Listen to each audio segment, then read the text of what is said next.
Hi everyone, this is Jailan, and welcome to today's live parenting Q&A.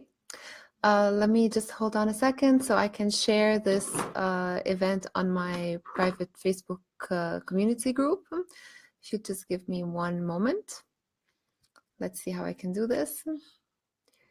So if you're watching now, this is hopefully a first of a series of live episodes I want to have where we do a live parenting Q&A. I want to try and migrate this to YouTube, but we'll start it out on Facebook and see how it goes. So if you're joining, let me know that you're joining. Leave a comment. I can see your comments. I'll start the episode with talking a bit about the power of using connecting and humor with your child, and then there will be a live Q&A, and you can ask your questions, of course, in between.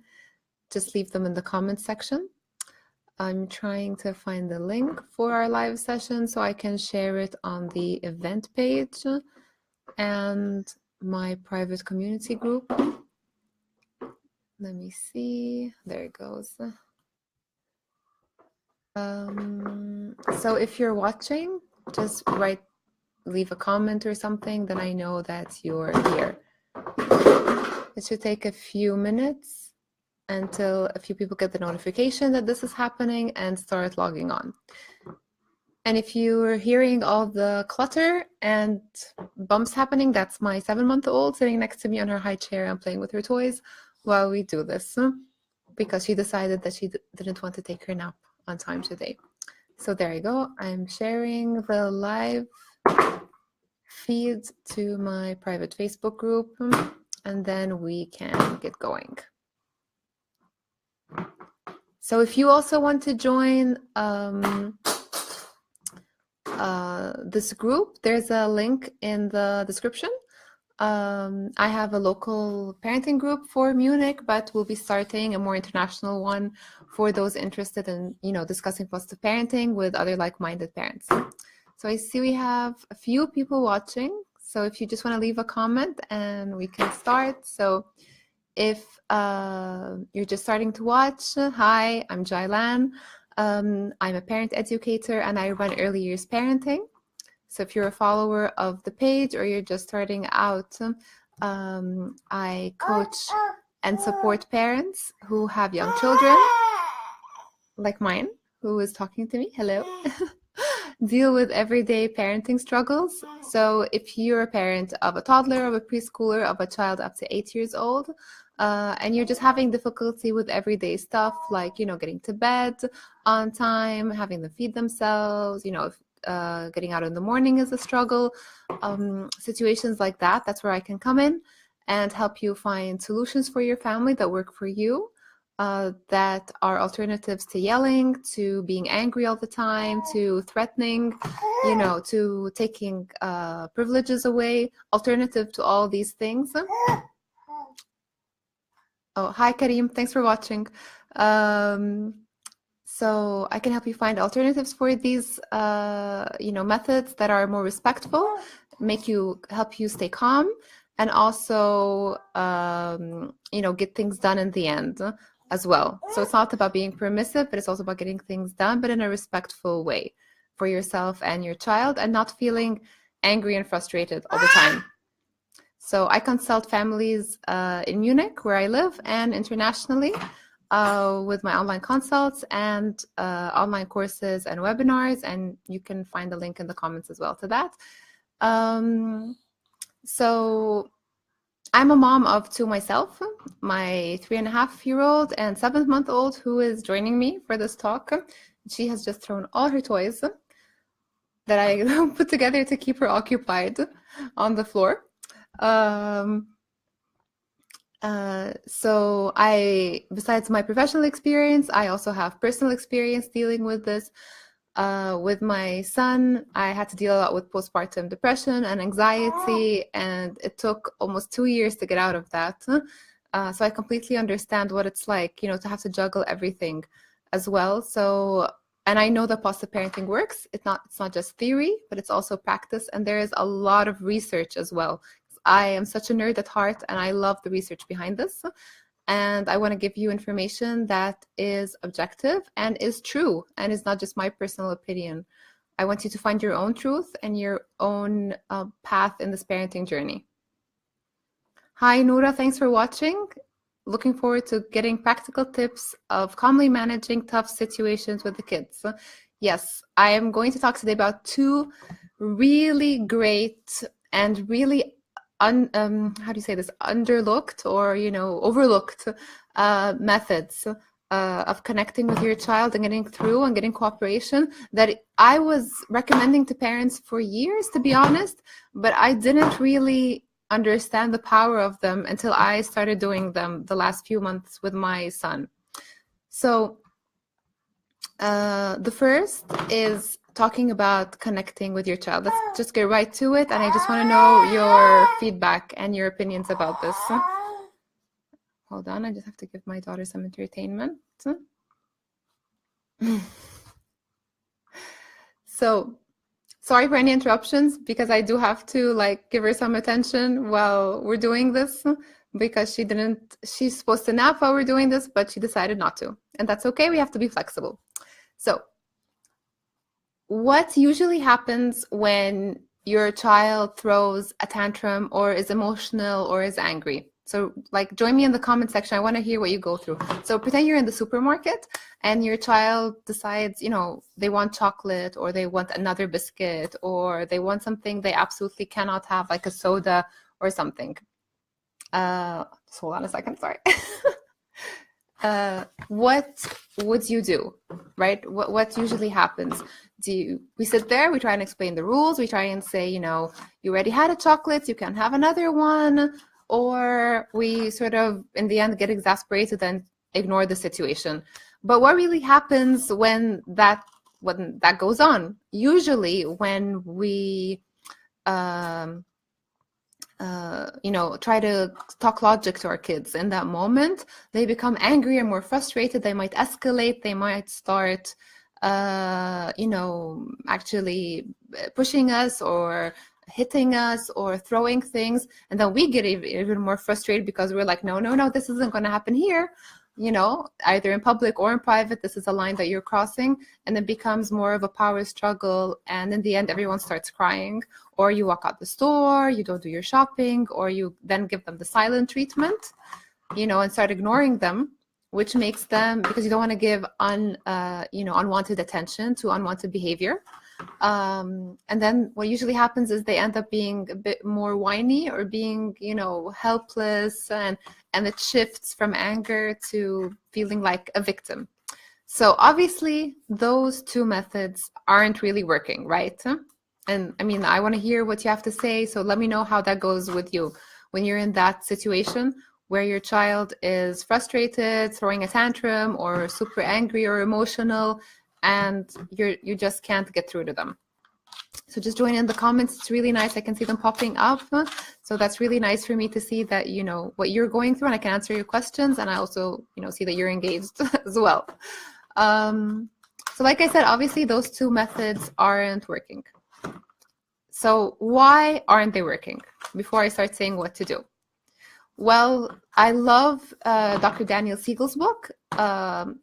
He has multiple books, but I love especially No Drama Discipline and The Whole Brain Child, because they really talk about what happens to your child's brain when they're behaving in ways that we're like, what is going on with you? Or in general. It's just really from a neurological perspective. And I really love that. So what happens when your child is in this emotional state is that the brain is acting completely differently than when they're in a calm state. So when all of us as grown-ups are in an emotional state, when we're angry, when we're super sad, when we're even super happy, the right side of our brain, which is responsible for our emotion, is the one that's more active, which means that the left side of our brain, which is the one responsible for, logic and understanding and making decisions, not making decisions, but understanding what's going through and thinking logically, that's the part that's not as active as, in that moment, because if one of them is dominant, the other side is a bit more, inactive in that moment. So you're in an emotional state. Your right brain is on fire. It's just working overtime. And your left side, which is the logical side, the side that you're trying to talk to by saying, you know, we already had the chocolate, you can't have another one, you know the rules, we have to do our shopping and get home, you know, trying to speak sense to your child is basically not there. It's not working. So everything you're saying biologically is not getting through to your child as ideally as it would. And what's happening is that, you know, your child's brain is becoming overactive and trying to catch up with what's happening. And it's making him more and more frustrated because I just don't understand what you're saying, you know, and you're thinking like, you know the rules, what's going on? Why don't you understand? This is why, because the right side of the brain is working overtime because it's super emotional.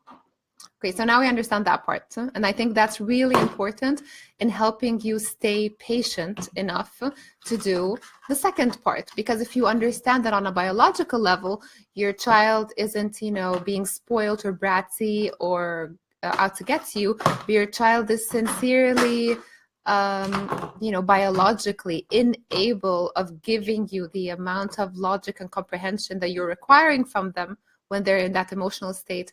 That I think, at least for me and the parents that I work with so far, that really helps you say, okay, you're not out to get me. You're not trying to be difficult. You're not trying to be bratty or spoiled or, you know, just stubborn. You're really in an emotional state and your brain isn't helping you in that moment.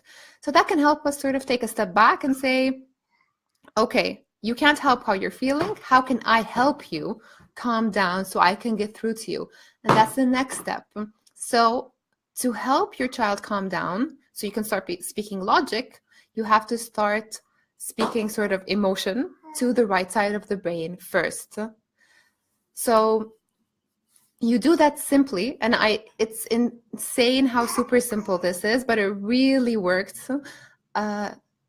You have to just describe your child's feelings and describe the problem. So let's say you're in the supermarket situation, right?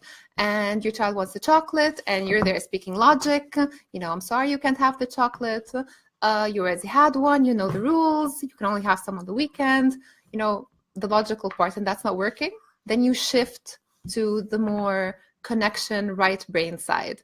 And you just have to say, oh, I know you want that chocolate. You really do want that chocolate. And really try to show it in your tone, you know, show the empathy.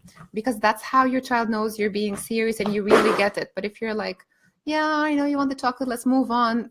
That's not really understanding, right? So connect first by saying, yeah, I know you really want that chocolate. You really want it. It's so hard to wait till the weekend.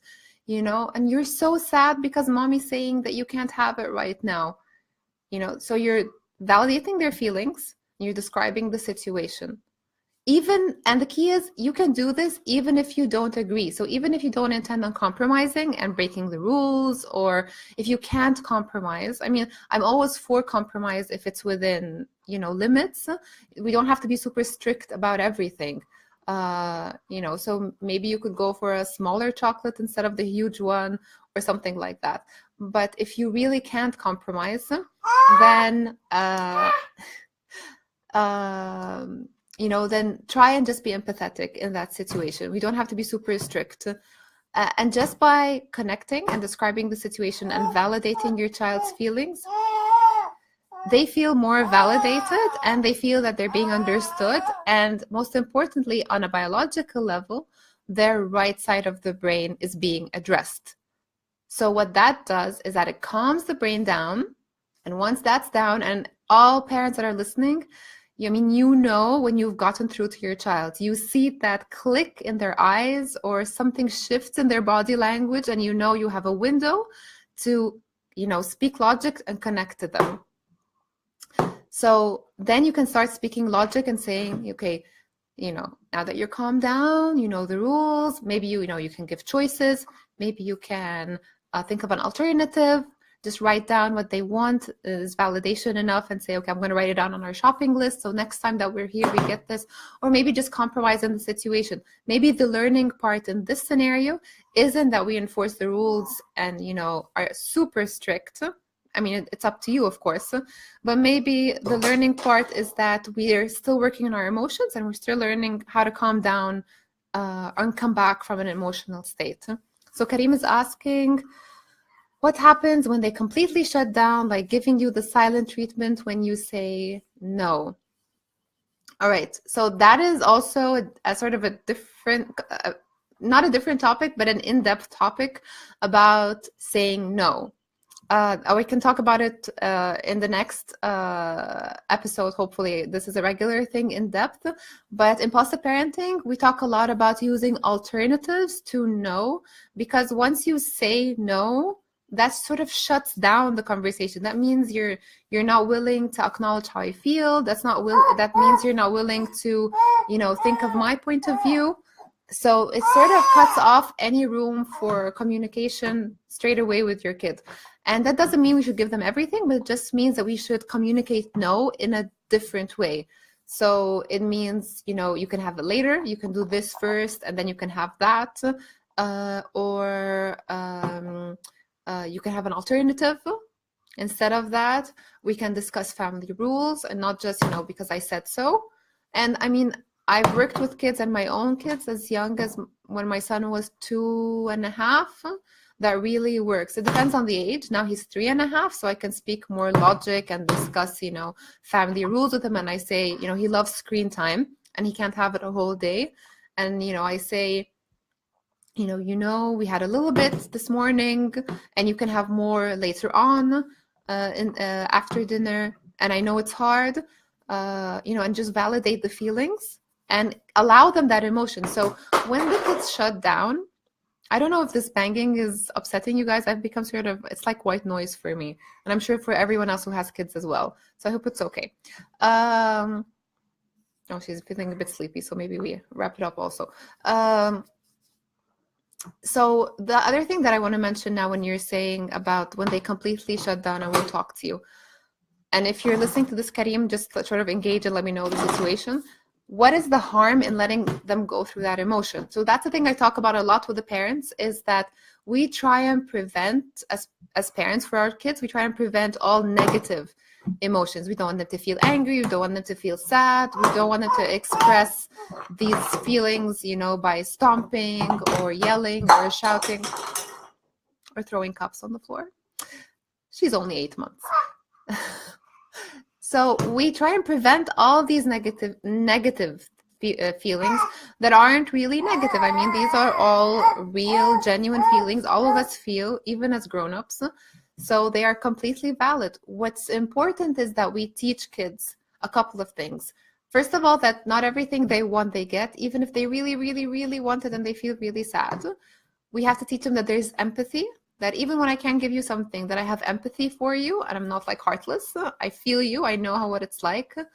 And also how to sit in those emotions, how to express them in a way that's appropriate. So you might not hit me, but go ahead and punch a pillow. That's like someone punching a boxing bag, right? So that's okay. That's acceptable. Maybe you can yell in your room or at your doll. A doll, is a really good way to get that anger out, but don't yell or scream in my face, right? You can say, I'm angry, I'm sad, I don't want to talk to you, mama, because you really hurt my feelings. And those are all valid because we do those as adults as well, but I'm not going to, hit my partner, or I shouldn't scream in their face, ideally, but I can say, I don't want to talk to you right now. Let me deal with these emotions. And then also, the last part is that we teach them to come out of those emotions. Oh, hold on a second. I need to hold her. Hello. Hello. Are you doing your Facebook debut? So that's the important thing in that situation. And then the second point I'll talk about, using humor, is also super great for when they shut down and don't want to talk to you and give you attitude, or when they're not cooperating. So Karim, just let me know how all those things, how you connect with all those things, if that makes sense to you or not. Yeah, so Karim says, I see. So try to help them communicate their emotions rather than holding it in. Yes, definitely. Don't let them hold it in, because that creates very unhealthy habits as adults, right? I mean, imagine being in a relationship with someone who doesn't tell you how they're feeling. I mean, and then, it keeps everything bottled in, and everything spills into your life some way or another. If it doesn't spill directly, it's indirectly. You become more isolated from your partner or your family or whoever's close to you or whoever you're feeling conflict with. And we have to remember, it's super hard, and I know we just want to go through the day. I mean, I personally sometimes just my goal is to make it from morning till nap until bedtime. My goal is bedtime. And I understand that, but as much as possible, we have to remember that the goal of parenting long-term isn't, to get through the day. It's we are raising these kids who are going to be grown-ups in the future. We want to give them, healthy self-esteem, healthy ways of communication as much as possible. And we're not going to be perfect parents. We're not going to give them the ideal thing today, but generation by generation, it's a process that improves, hopefully. Just a minute. All right. So I'll move on to our second point. Oh, and if you want to hear more about, the goals of parenting and some other positive parenting tools, we did a live session last month or the month before, and it's on the Facebook video, in the video section on the Facebook page. So you can go there and you'll see some also other positive parenting tools that could work in these situations, and how to set your parenting goals, which is a really cool way to sort of get things done and not feel overwhelmed by everything that's going on. So for the second point that I want to mention to you guys that I've been doing that was very surprising for me is being funny and fun and using humor with your child. So I've always recommended that parents use humor and being fun with their child in getting cooperation and getting things done on a daily basis. So, if and this is something I recommend to you as well, but I'm adding more to it today. So if you, for example, if your child is in bed and they don't want to get out of bed, right? And instead of nagging, you need to get out of bed, you need to get out of bed. I personally don't have that problem. My son gets out of bed even if he is the middle of the night. He hates sleeping. So, but if you do have that problem and, you're trying to get your child to get out of bed or get to bed, instead of nagging and saying, okay, you have to go now. And then instead of threatening, if you don't go to bed now, I'm going to take away all your toys, or yelling, like I really had enough, especially at the end of the day. I've really had enough with this. Oh, hold on a second. I'm sorry. It's okay. Saying, I really had enough with this. If you don't start moving, I'm going to just carry you to bed and, that's the end of it, or whatever, something along those lines. And basically everyone goes to bed angry and sad. Your kid is usually crying and screaming, and it just doesn't end well, right? I mean, usually people are tired.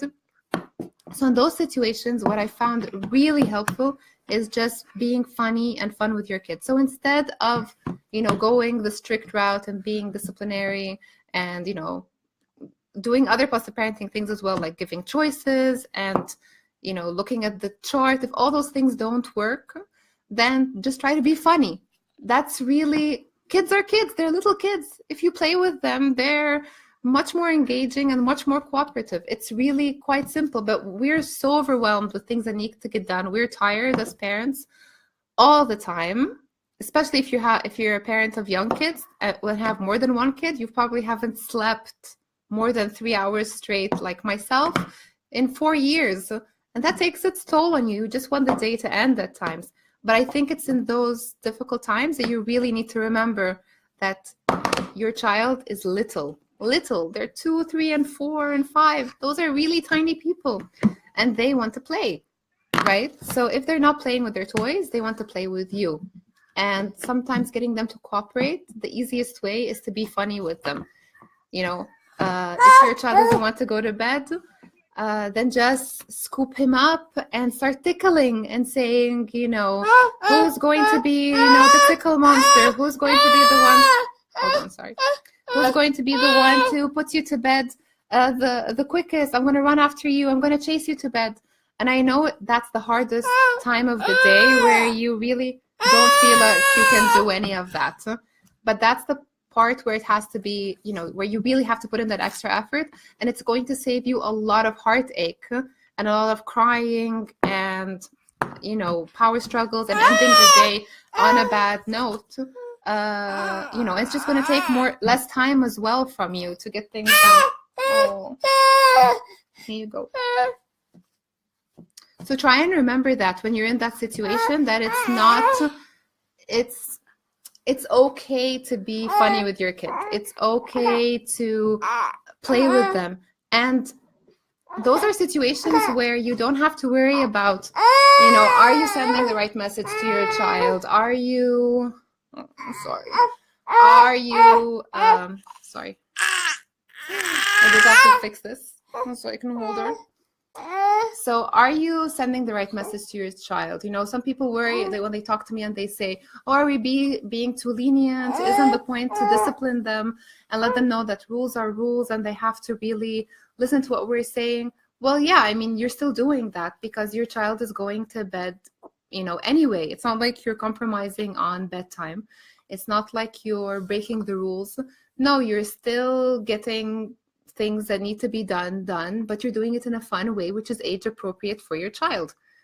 So that's really important. And the other thing that I've also learned myself recently, that I've learned myself recently in using humor and being fun is that you can also use it in quite serious situations. So my son has been going through a really angry phase where he's like throwing his toys around, like he'll walk past the table and knock his toy over or his glass over, or his little plastic cup, not glass, but, you know, just knock it over. And I'm like, what is wrong with you? Why do you keep doing this? Like, no one's talked to you, no one's done anything to you. So even myself as a parent educator, being a parent, I was thinking, what is happening? So I did, you know, a lot of positive parenting strategies. I discussed consequences with him.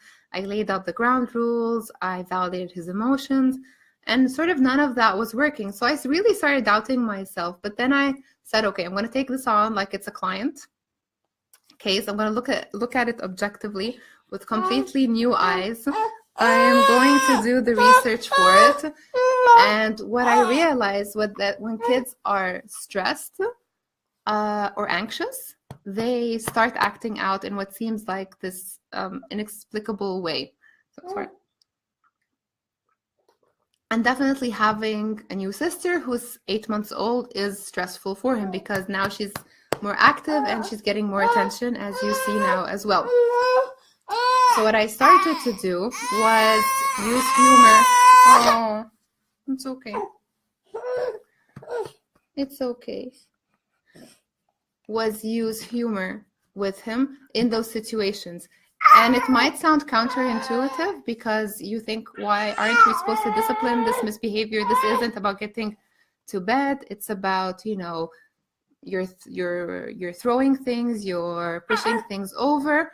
But it does work because if I go into the situation and I say, you know, something like, did you throw that? Did you throw that cup over? You know you're not supposed to throw that cup over. And I tickle him and I help him. And then what happens with the tickling and the laughter is that the stress is diffused and the anxiousness goes away. And the anxiousness goes away and he's more willing to cooperate. So, all right, so I have to end this session now. Little kid is getting really cranky. I'm really sorry it has to end on this note. But I hope it's been helpful for you guys. Yeah, so let me know in the comments if you want these episodes to continue. Hopefully next time she'll be sleeping. Oh, she just wants some comfort. And I'm sure everyone can relate to this.